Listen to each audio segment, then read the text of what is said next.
What happens if you have people add fruit to their regular diet? Three apples or three pears a day as snacks between meals on top of whatever else they were eating. Fruit is low in calories, but not zero. So if you add food to people's diet, even healthy foods, won't they gain weight?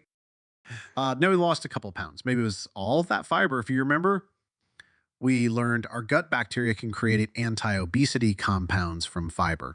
That's why they also had a cookie group: three apples, three pears, or three cookies with enough oats in them to have about the same amount of fiber as the fruit. Despite the fiber, adding cookies to one's diet does not lead to weight loss. They think the weight reducing secret of fruit, if it is its low energy density, meaning you need a lot of food for just a few calories so it fills you up. Energy density is a relatively new concept that has been identified as an important factor in body weight control in both adults and in children and adolescents. Energy density is defined as the amount of calories per unit weight of a food or beverage. Water, for example, provides a significant amount of weight without adding calories. Fiber, too. Thus, foods high in fiber and water are generally lower in energy density.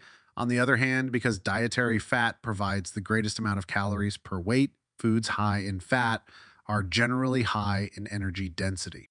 The CDC offers some examples of high energy density foods are like bacon, lots of calories in a small package. Medium energy density food is like a bagel, and a low density food typified by fruits and vegetables. In general, the lower, the better, with two exceptions. Soda is heavy, so heavy that by energy density it looks less harmful than it is. And nuts have so much fat they appear less healthy than they are. Otherwise, though, the science supports a relationship between energy density and body weight.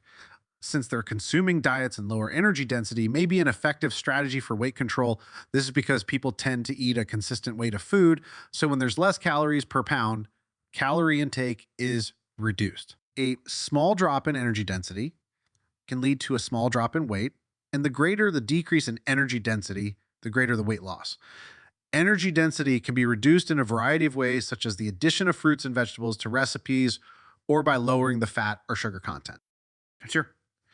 And indeed, that's how we evolved, eating predominantly low energy density foods such as fruits, vegetables, plants, and tubers, starch filled roots like sweet potatoes. The first study to emphasize how fruits and vegetables could affect energy density and food intake was conducted more than 30 years ago. Researchers were able to cut people's caloric intake nearly in half, from 3 calories a day down to 1570 without cutting portions, just by substituting less calorie dense foods, which means lots of fruits, vegetables, whole grains, and beans compared to a high energy density meal with lots of meat and sugar. Merely half the calories, but so they enjoyed the meals just as much. They tried this in Hawaii, putting people on a traditional Hawaiian diet with all the plant foods they could eat. Lost an average of 17 pounds in just 21 days, resulting in better cholesterol, triglycerides, blood sugars, and blood pressure. Caloric intake dropped 40, but not by eating less food. All right, they lost 17 pounds in 21 days eating more food, 4 pounds of food. But because plants tend to be so calorically dilute, one can stuff oneself without getting the same kind of weight gain. And the energy density of foods is of interest for weight management, not only because it allows people to eat satisfying portions while limiting calories, but also because reductions in energy density are associated with improved dietary quality. Fun sample: lower energy dense diets associated with low risk of pancreatic cancer. Lower energy density foods tend to be healthier foods, so we get the best of both worlds.